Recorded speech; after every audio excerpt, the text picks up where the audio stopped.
What do we have first on this list of other things I have probably tweeted about and forgotten about? Franklin Graham. Oh, this is good. Let me move myself from here.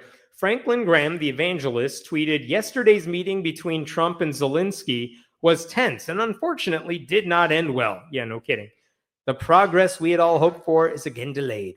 Pray for the people of Ukraine and that there would be an end to this terrible war. And part of me is like, that's good. Franklin Graham acknowledges that we want to end the war and we want to help the people of Ukraine.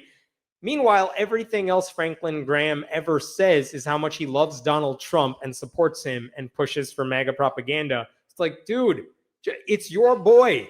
Go call him up and tell him to stop siding with Putin. I don't know why he can't figure out where the problem is coming from. Why do you think that meeting did not end well? It's not because Zelensky did anything. It's because Trump tried to be an asshole to him. What else we got? I'll start at the bottom here. Republicans looking to fully kill public schools. The majority Republicans approved a plan that would raise the salary cap to participate in the EFA program from 350% of the poverty level to 400% and to eliminate the cap. I'm trying to figure out what this one was in response to, but basically they are trying to make it impossible for schools to get federal funding for stuff that they need federal funding for. And why are they trying to take money away from public schools? They're doing it so they could send it to private religious schools. And so this response up here, no tax dollars should go toward religious-based private schools. End of story. There's a Christian school in my town that forced a teenage student to apologize to the congregation for getting pregnant after being raped by a deacon. And I kind of want more details about what the hell happened there. But again, the reason Trump wants to shut down the Department of Education, the reason they want to take money away from colleges, universities, and public schools across the country are so they can take that money and give it to private religious schools. The Supreme Court's going to give them a path to do it. They have given them a path to do it. But that's the game they are playing right now. They're trying to defund public schools in order to support private religious indoctrination centers. Percent of school vouchers that go to religious institutions. Florida, 82% of the money that they have for school vouchers go to religious schools. Arizona, 87%. North Carolina, 92%. You can see Wisconsin, Indiana, 96, 98%. Every time schools say we want school choice, we want parents to be able to decide where to send their kids, what that means in practice is public schools get worse because they don't have money and private religious schools get more funding for indoctrination. And who's left? Who suffers because of that? Communities suffer because they don't have public schools. Students who have disabilities and needs, and they need special help, social workers and what have you, they get screwed over because the private schools don't necessarily have to take them and don't have the resources to help them. Students who need extra help, students who are gifted, may not get the help they need at private religious schools. Like, it's just a giant exchange from good institutions that could use the support to iffy ones that openly say our goal is to indoctrinate kids in religion and academics is second. And yes, as Joe is pointing out in the comments here, a lot of that money that is being spent on vouchers, for vouchers to go to private religious schools, a lot of that money comes from parents who are already sending their kids to those private religious schools. They had the money to do it. They don't need more. So again, we are hurting people who can't, like, you're only making the rich get richer. They could always afford this. It's the people who have no money, who wanted to send their kids to a public school, who are now being pressured to send their kids to a private religious school. Ben Wickler, who's the Democratic chair in Wisconsin, in our internal polling, among Democrats likely to vote in the spring Supreme Court election, only 1% approve of Elon Musk. How many disapprove? 94%. I've never seen anyone so loathed. And that's an interesting comment. So in April, Wisconsin has a 4-3 liberal edge on the Supreme Court. But one of those, I believe the Democrats, is stepping down. So in order for Wisconsin Supreme Court to still have a Democratic majority, they need to get a Democrat elected. Elon Musk is putting money into that race to help the Republican get elected so they can bring back gerrymandering and all that stuff. And that's what Ben Wickler and Democrats are up against. But one thing he's pointing out here is that among Democrats who say they're going to vote next month in the special election, they hate Elon Musk, which is a signal that if you're a Democrat anywhere, start using Elon Musk as treating him as the enemy. Nobody likes this guy. He's so bad at everything he does. He gets labeled as a genius, but in practice, he screws up everything. I think another rocket of his blew up last night and screwed over the airfield in Florida. So if you're a Democrat trying to score easy points, go criticize Elon Musk. It's easy right now, and people are clamoring for it. This is from Aaron Rupar. This is amazing. This is Alina Habba, who's one of Donald Trump's lawyers, who said in an interview that veterans who have been fired from government jobs, she defended it because she said perhaps they're not fit to have a job at this moment. Yeah, the veterans are too weak. Why do they need jobs? They work for the VA. They work for other places. Let's go ahead and play the video, Dan, if that works. Starting to think about maybe some of those veterans who worked for the federal government and maybe what the administration can do to at least help salvage their lives? Well, as you know, we care about veterans tremendously. I mean, that's something the president has always cared about. Anybody in blue, anybody that serves this country. But at the same time, we have taxpayer dollars. We have a fiscal responsibility to use taxpayer dollars to pay people that actually work.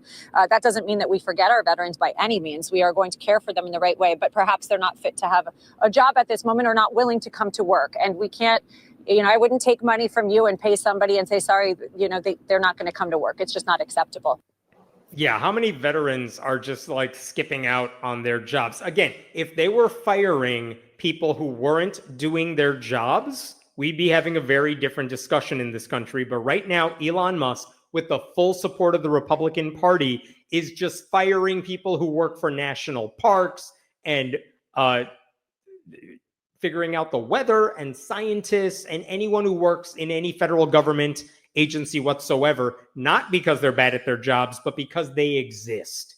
They're just getting rid of them in order to destroy those agencies, because Elon Musk is like those Republican lawmakers that want to siphon money from public education and send it to private Christian schools.